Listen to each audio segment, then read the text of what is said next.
And hopefully my voice is going to hold out today. I have a little, still keep thinking I'm going to get over this cold, and then it kind of hits me again in my throat. So I think Jeb and I have been kind of taking turns with having issues with her voice and stuff.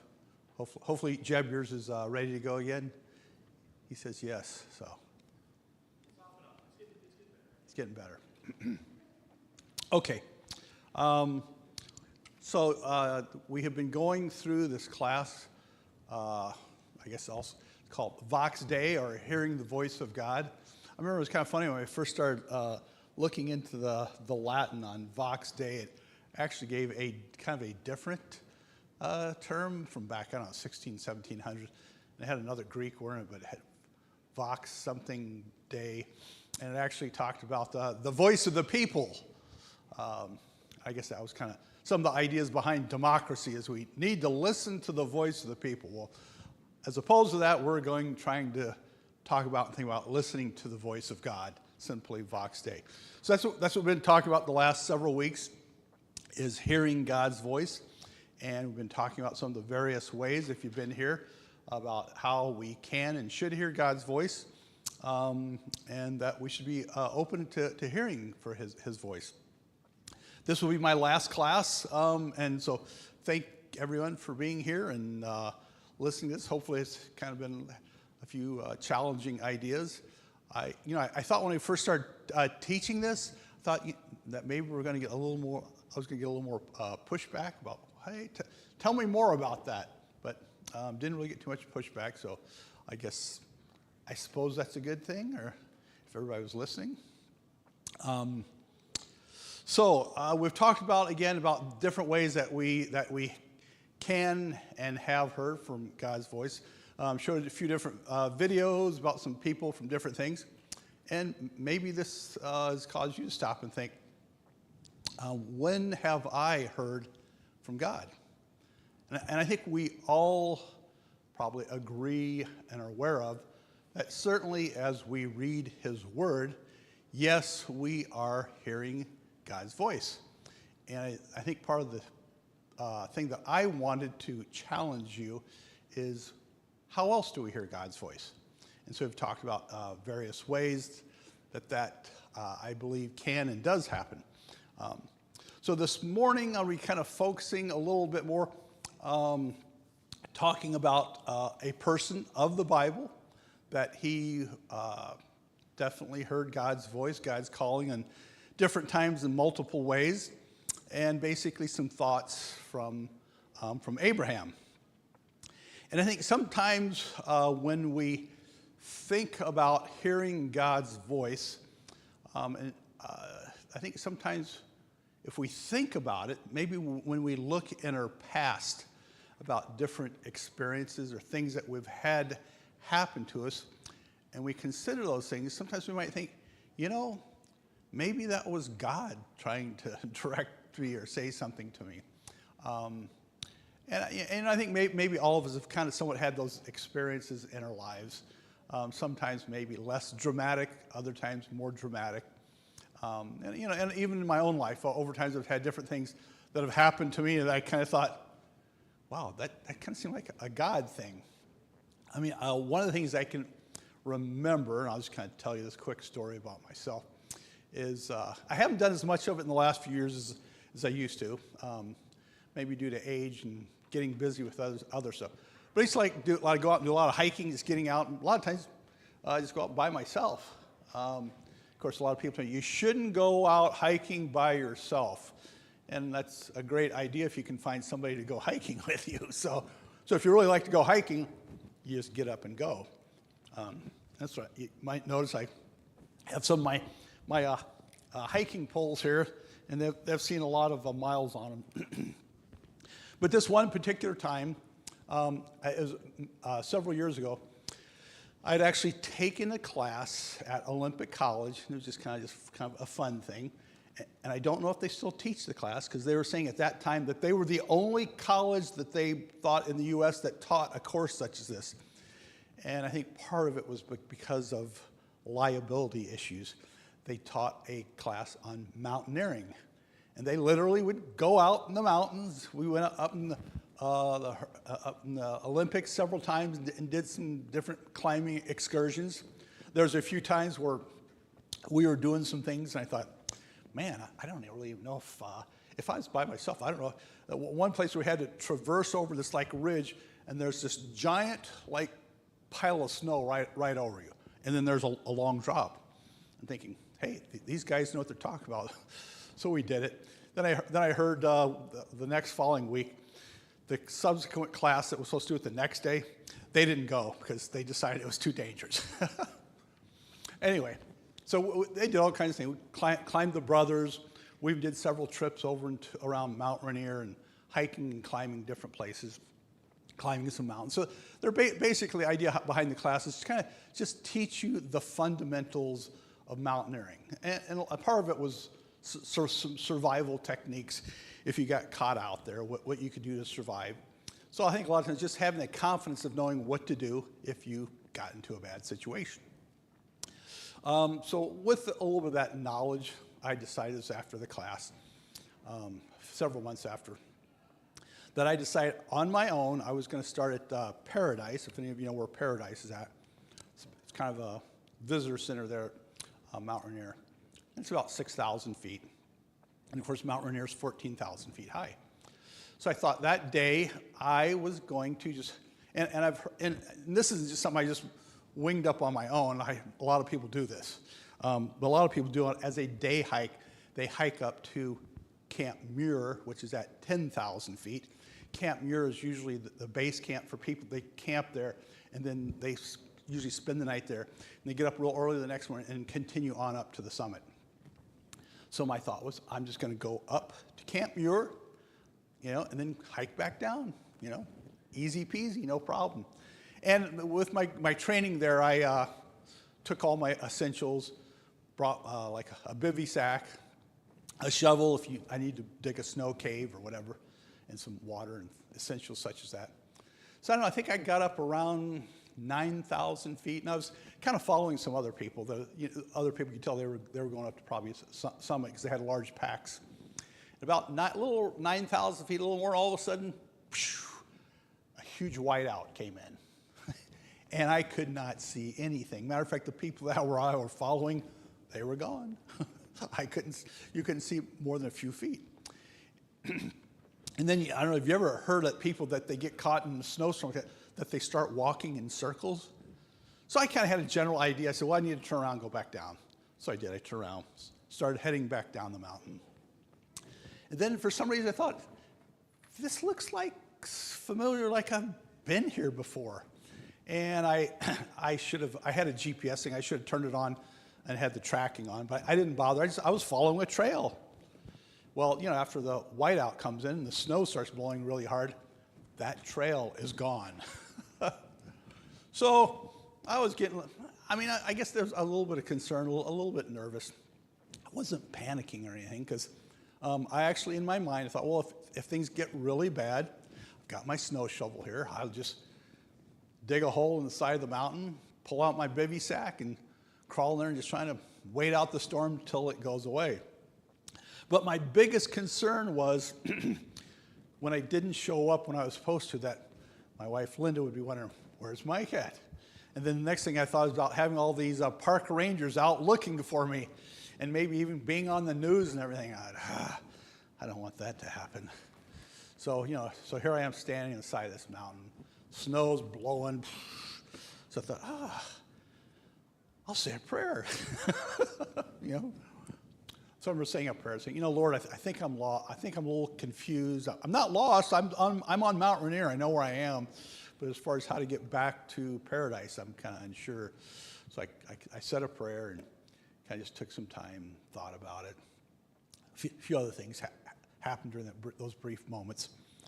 And then literally after that, I turned around and here 2 snowboarders came down the mountain. And they kind of stopped and said, they're on snowboards heading back down the mountain. They just kind of said, what's up? And I said, well, I think I'm a little bit off my path. I said, you guys have any idea what the best line is back down towards Paradise? So they explained to me where I should go, and I said, okay, so they took off. And I followed that line, and thankfully, I think the Lord answered my prayers. I got back, and everything was safe and sound. So, I mean, I guess that was kind of where I kind of thought, if God's speaking to us or directing us to it, that certainly seemed like a time that happened. So, I don't know if any of you, I'm sure probably a lot of you have maybe had similar circumstances in your life where you kind of had something like that happen to you. You thought, well, I don't know, any other way to explain that other than just the hand of God being involved in that. So, I don't know. Does that sound like a plausible thing to you folks out there? Anyway, I'm sure maybe some of you had similar but different experiences. But anyway, so when we think about that, about God speaking and being active in our lives, that I think that's the thing we should try to realize, that we do in fact serve a living God who is active in our lives. And that's one of the persons that I mentioned I'd like to talk about is Abraham. So I guess one of the stories we remember about Abraham, Abraham went on a journey. And does anybody remember where that journey started at? All my Bible scholars out there. Yes, of Chaldees. Which I tried looking it up. Where would that be kind of the modern world today? Where is at? Yeah, I think it's in the southern area of kind of, if you look at a map, there's kind of three countries that kind of all come to a point down there. Iraq, Iran, and maybe Syria or something.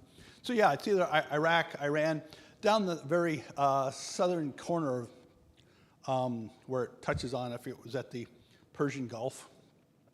Anyway, that's where he was. And of course, who was he with when he left? He was with his father, Terah, and the family. And so we were told they set out on a journey. Now most of this, you've actually looked at a map, the journey that they went on. They were originally told to go to Canaan. Now, if you look at a map, it looks like there's a straight line from to Canaan, but that's not the way they traveled. They kind of traveled up, around, and back down. Anyone know why they traveled that type path? What's that? Part of it, yeah. The Tigris and the Euphrates ran up through there. Any other reason why they wouldn't want to go the other way? Taking some cough drops here. What's that, Jeb? Maybe not the river, but there's watering places. Yes. Yeah, there's rivers, water, vegetation, and I basically call that area the Fertile Crescent. And unlike today, when you drive through West Texas out in the middle of the desert on Interstate 10 or 40, you're likely to come across some Buc-ee's and other gas stations. I don't know if anybody ever been to Texas and has hit a Buc-ee's. If you've never had an experience that's worth it, you need to go to Buc-ee's.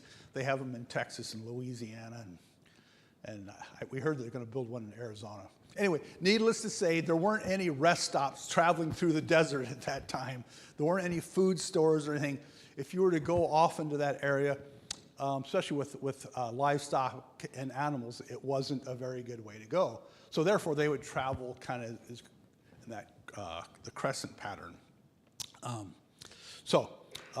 In Galatians, 3rd chapter, 29, Paul writes, it says, "And if you are Christ, then you are Abraham's seed and heirs according to the promise." So when we talk about Abraham, he's probably one of the most common stories that we as Christians, when we talk about stories of faith and about what Abraham did. And Paul says that if we are followers of God, Christians, that we are heirs of Abraham. We are Abraham's seed. When we talk about stories about living by faith, that we are essentially spiritual descendants of Abraham in our life. So, I ask somebody to read, if I can get through this. Genesis, the 11th chapter, verses 31 and then 12 through 4. Excuse me.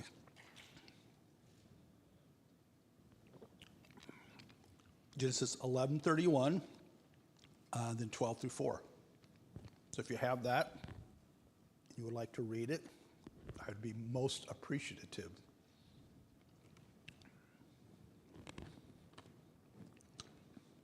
And if you read it first, you get an A in the class for today.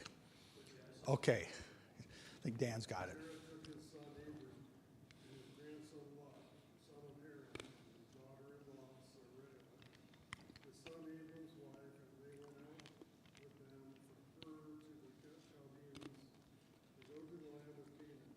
And they came to Haran and dwelt there. So the days of Terah were 205 days, and Terah died in Haran.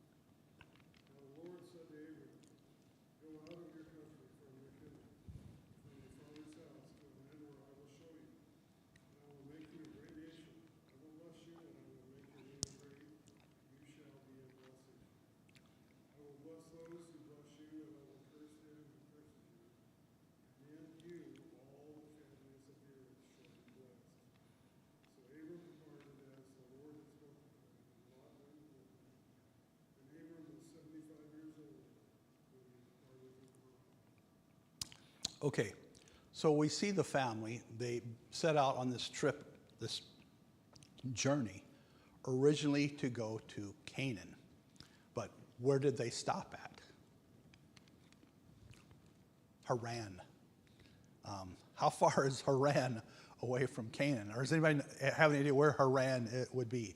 And again, I always look at, a lot of times we read these biblical places and I wonder, where would that be today? Syria, I've read Syria, and I also read someplace kind of on the border, maybe even southern Turkey. So somewhere, Syria, southern Turkey. So in that area. So essentially, if you think about them traveling on this crescent shape, the Fertile Crescent, they got kind of at the top of the boomerang shape and stopped there at Haran. So even though God kind of directed them, or at least Terah had said that they were going to Canaan, they stopped there.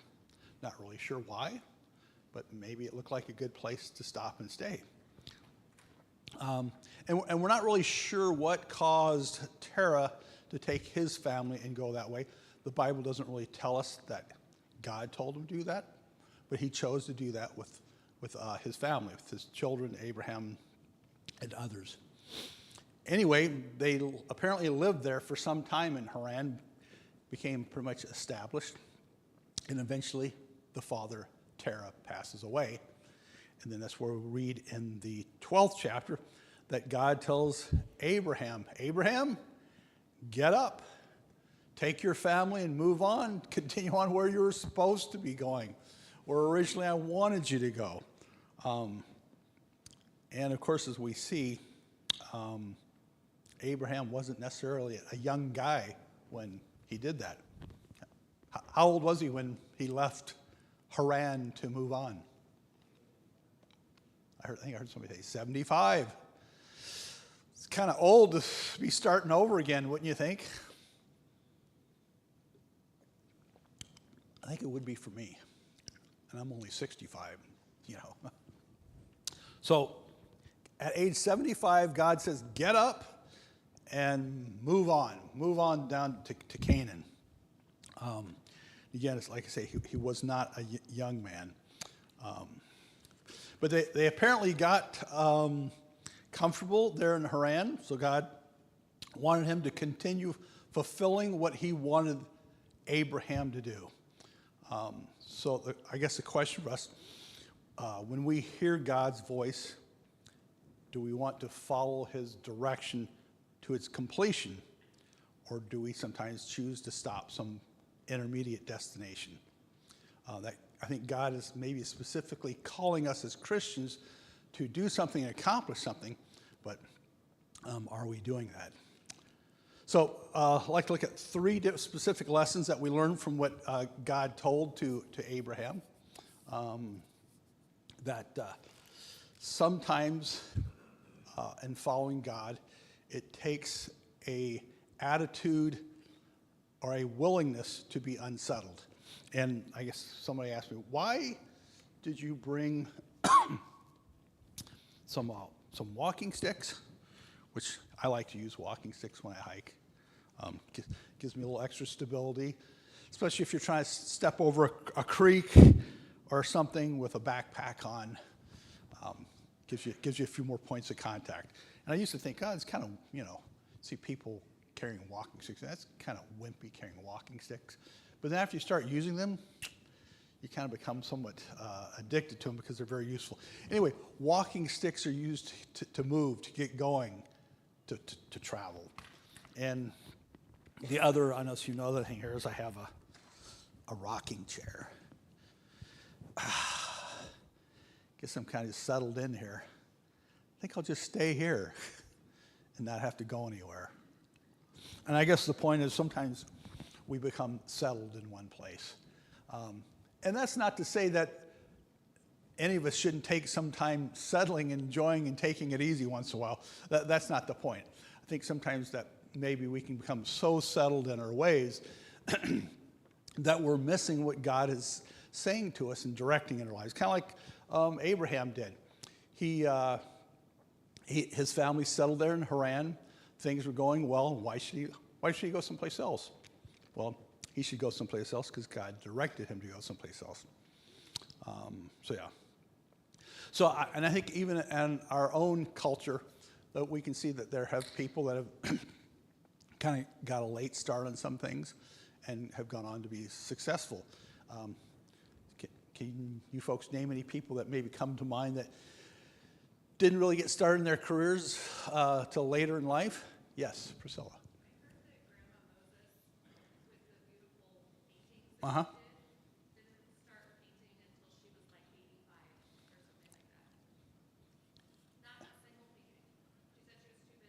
Too busy. It's funny that you mentioned her name because that was one of the people I had in my notes there. Yeah. It said she began painting at age 77 as a hobby. She says to keep busy and out of mischief. At 77.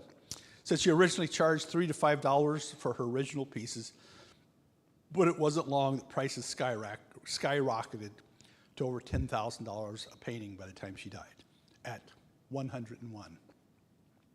So, it says one of her paintings called Sugaring Off, I don't know what it is, I guess you'll have to go look that up, sold for $1.36 million at Christie's auction. So yeah, so I think the idea here that she's one person, I have a few other people here. I'm sure you've all probably heard of Kentucky Fried Chicken.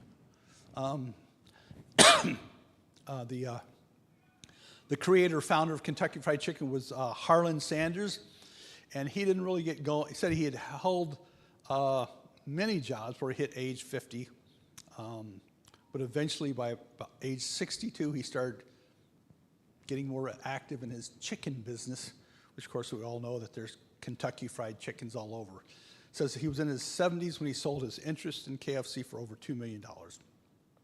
So yeah, and I can an interesting story about Kentucky Fried Chicken. I remember as a young person, I was in the Navy on the U.S. Enterprise, and I remember this was in 1978, pulling into Hong Kong. And if any of you have been on a surface ship, you do something when you pull into a port called manning the rails. You submariners, I don't know if you guys probably aren't familiar with manning the rails. That's right. Okay. Anyway, on a surface ship, we would do called manning the rail. And basically what manning the rails is as you're pulling into a port, you would have all the guys that aren't on watch or whatever, not all of them, but several of them, is you would just stand along, like on a aircraft carrier along the flight deck, and you would just, in your dress blues, whatever, and you stand there at parade rest. And of course, you weren't supposed to be fooling around. You're supposed to just look good as you're pulling in. So it's kind of a little bit impressive. You see a big aircraft carrier, seeing several hundred men going all the way around the edge of the ship. Well, I was one of the guys that got, they would tell you, if you're not on a watch, you got to go man the rail. Whatever, okay. I guess it's a good way to be able to see the port as you came in. So here we are coming into Hong Kong and seeing all these signs after signs written in Chinese or whatever. And lo and behold, the first thing that I really recognized was Kentucky Fried Chicken. 1978 had a Kentucky Fried Chicken there. So that was my story about Colonel Sanders and manning the rails in Hong Kong. So he got a late start. Laura Ingalls Wilder, famous writer. She didn't publish her first book till she was 65 and continued on into her 90s. Lots of other folks. I'm not going to mention Ray Kroc, the founder of McDonald's. He didn't really get started till later in life. Ronald Reagan, of course, he was into acting. Now, how successful his acting career, I guess, is another question. But later in life, he got into politics. I think, it says he became the 40th president of the U.S. in 1981. Didn't get started in politics till age 54. So I guess my point is, with all these different people, just like Abraham, they had a calling, but they didn't all necessarily start out when they're a young person. Now, of course, I'm not saying if you're a young person to wait till you're in 60s or 70s to get started. I'm just saying that God was able to use Abraham even at a very latter age in his life. I think it said, he was 75 when he left, and went on to do a lot of things from that point. Look at it. His father was 205 when he was 75. Was His father gave birth to his wife when his dad was 130. that could be. I didn't look at the ages that closely, but yeah, people lived to be a lot longer at that time. Because we know after this, God limited the age that people live. So that's a third of it. So that's effectively a third. So a third of your life at 80. Yeah. So it's kind of relative, you're saying, somewhat. Yeah. But even though he was older, he didn't. God had other plans for him. I guess that's the point we're trying to make. So sometimes when we're settling down, it's almost like stopping. That we need to try to look for what God's call is, what God is saying to us. What is, and are we open? I mean, can we take the attitude? Well, I've got to this point, and what else is there for me to do? So I think that's probably a good lesson for all of us. And he talks about, it says, the idea behind the walking stick or the rocking chair. And I don't know, sometimes it's good just to sit in a rocking chair. Just don't get stuck there. Okay, sometimes also the second point he talks about, the second point is sometimes involves leaving the family goods and family gods behind. In Joshua, the 24th chapter, in verse 2, Joshua said to all the people, "Thus says the Lord God of Israel, your fathers, including Terah, the father of Abraham, the father of Nahor, dwelt on the other side of the river in old times, and they served other gods."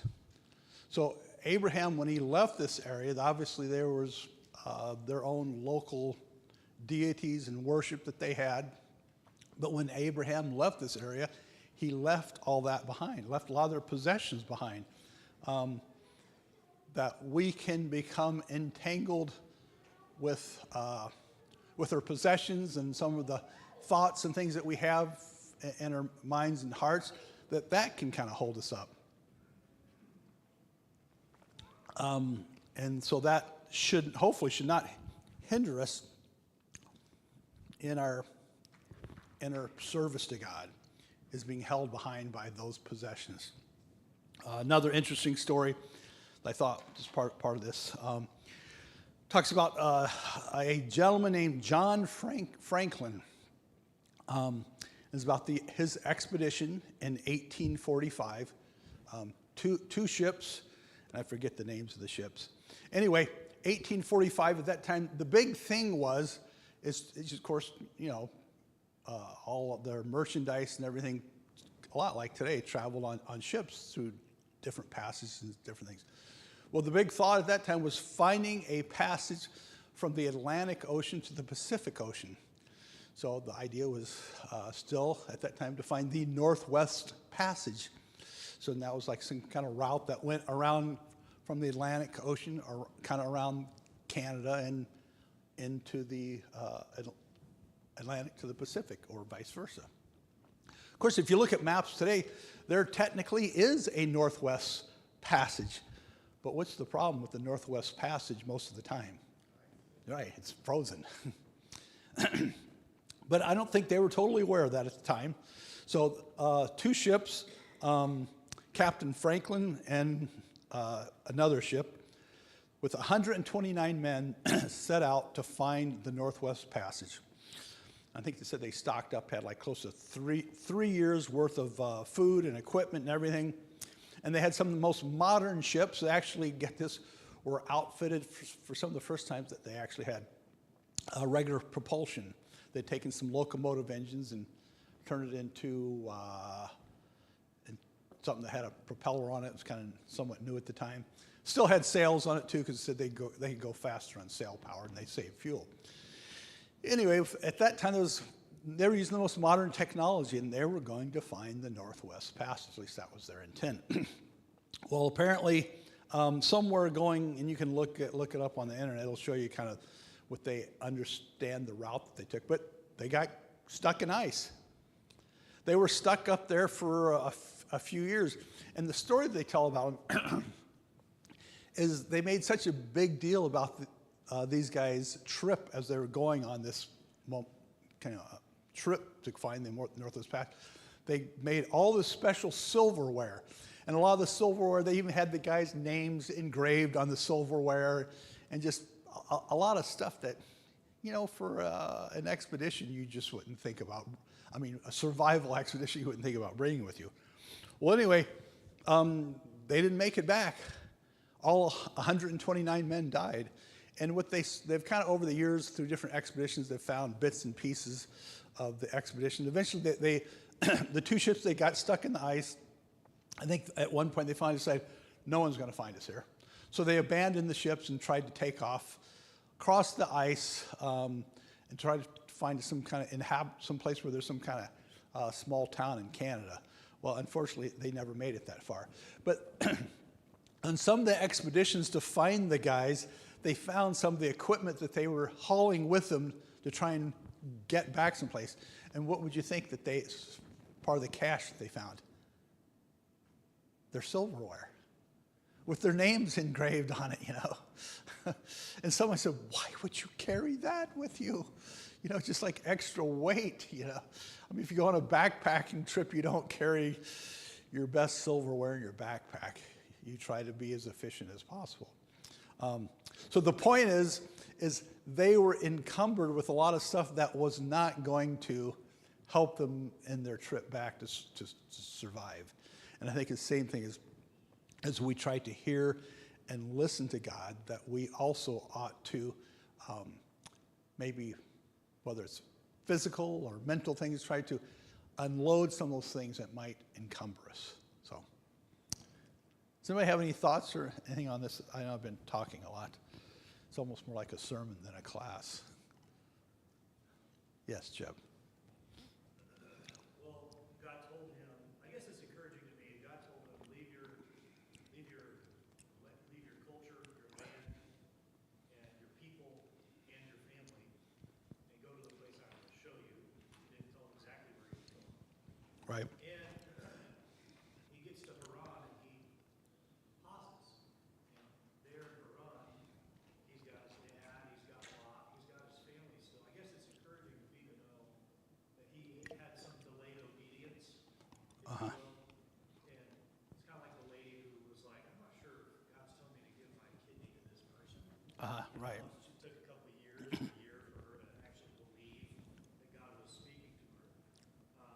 So it's encouraging to me. I think family is a huge pull to delay listening to the voice of God. I think that's what brought him to Haran. I think that's why he stayed, was family. He didn't really leave till his daddy died. Yeah. I'm not saying family's bad. I think it's an honorable thing to take care of your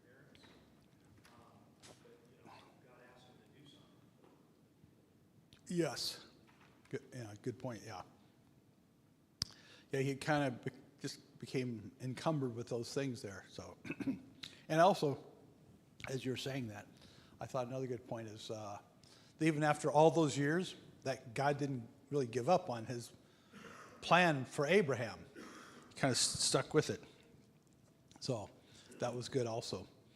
So sometimes you need to leave some of those things behind and kind of move on. Yes, Priscilla.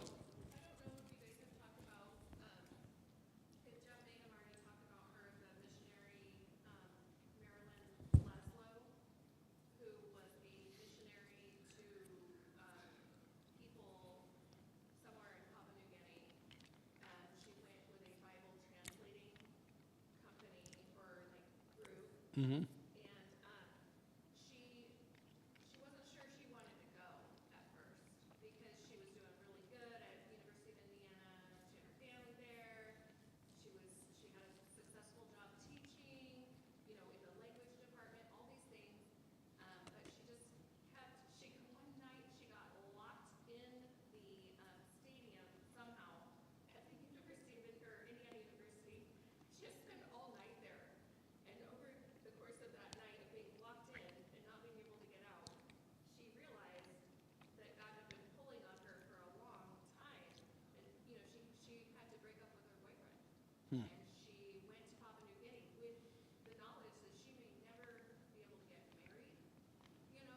Mm-hmm.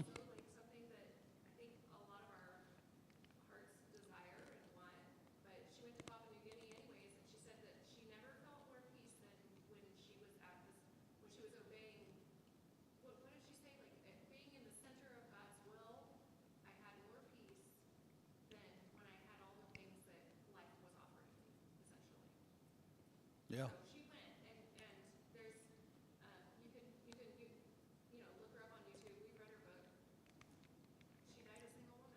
Hmm. But even in her 70s, she'd go speak at different churches and stuff that, or universities, and she'd say, yeah, I'm still single. And she would just kind of play on that. So if you're looking, boys, these university students, 70-year-old. Yes. 70-year-old, yeah. Good story. Good humor. Okay. Anything else on anything that they've talked about today or? Okay. Nothing else? Oh, we'll continue on. And kind of, Jeb was kind of leading into this with what he said. That following God's voice means we may not always see where we will end up. And I think that's kind of the story both of you were telling there. That sometimes it's not guaranteed where we're going to end up. And that was one of the lessons with Abraham, that God called him out and go to Canaan. He went to a place he'd never been there before, didn't really know what it was or what it was about. So, I mean, how many of us would be willing to take off like that lady did and go to someplace else, or Abraham, how he went someplace, without having any 100% assurance of what's going to happen to us as we follow God. And so sometimes we are hesitant, I believe, to step out in faith when we don't really know for sure what's on the other side of the faith. But really, isn't that what faith is all about? I mean that as people of faith, that you do step out in faith to God. I mean, we believe, we have an assurance that he's going to take care of us and be with us, but we don't always know what the exact outcome is going to be. We kind of have that statement of that faith, just like Abraham had. And he talks about in this lesson that, and I didn't look at it close enough. I don't know if it was him or or someone else, or this is just kind of a general lesson. Talks about they were at a zoo someplace, a zoo. I'll like to go to a zoo. I don't know if you've been to a zoo that has like impalas. Does anybody know what an impala is? It's kind of, I think they're, what's that? It's a Chevrolet. It's a Chevrolet, thank you. Yes, it's definitely not a Ford. Yeah, I think Chevy kind of just quit making those a few years ago. Anyway, Impala, it's a particular type of animal. I guess the closest thing I would compare it to here in North America is maybe the antelope. You know, kind of, if you see antelope out in Wyoming, they can run and jump. Well, anyway, it's kind of the impalas. An impala is able to jump a height of over 10 feet and it can jump a distance of 30 feet. Anyway, they had these impala in this zoo.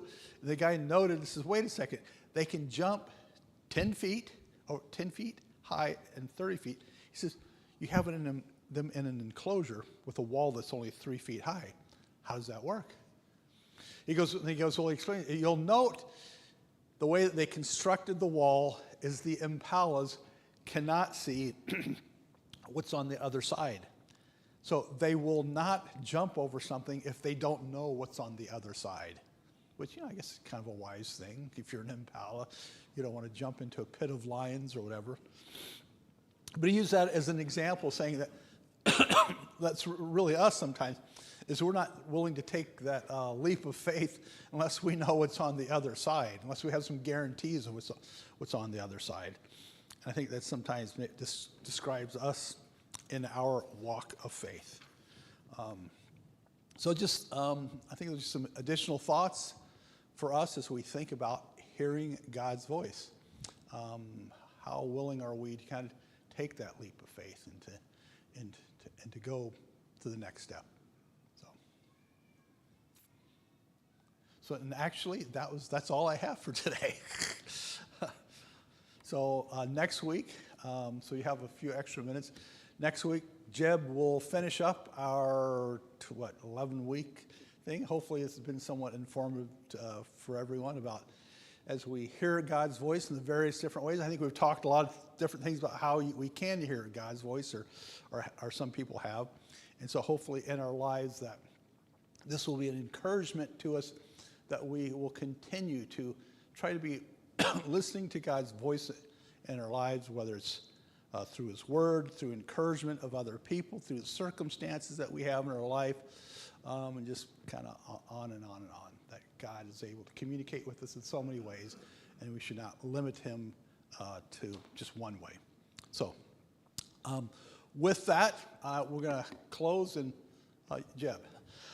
You shared a story when you thought you heard God, or God heard you. Maybe between now and next week, send me an email and tell me a time you heard God. Anybody in here? If you don't want to share it yourself, that's fine. I can read it and share it. Share a time when you heard God and obeyed God, or you maybe did it. I don't know. A time where you heard God's voice and what you did with that. Yeah. What it was like. And sometimes you hear some people say, well, I don't think I've ever heard God's voice. Well, are you a Christian? You did hear God's voice, So I think a lot of times, we think you hearing God's voice, that only means that God speaks to us in some audible way. And certainly I don't discount that or say that's not a possibility. But yet God has many ways that He can speak to us and does speak to us. So maybe sometimes when we think that, well, I haven't heard God talk to me, maybe we should be kind of like Abraham and look back in our life in the past and different times and experiences that we have had, and maybe it's things that He said to us in His Word, and say, yeah, well, maybe God has spoke to me, and maybe He is speaking to me now, and I'm just not really listening. I kind of got hung up in the rocking chair as opposed to the walking sticks. So anyway, Mike, would you lead us in the closing prayer? Let's pray. Dear Father, we are here this morning to thank you, to study your word, and understand, and just talk about how we feel that you speak to us, and lead us, and give us guidance. Father, be with us as we continue this day of worship. Help us to glorify and show everybody Christ Jesus, your Son. In His name we pray. Amen. Amen. Thank you.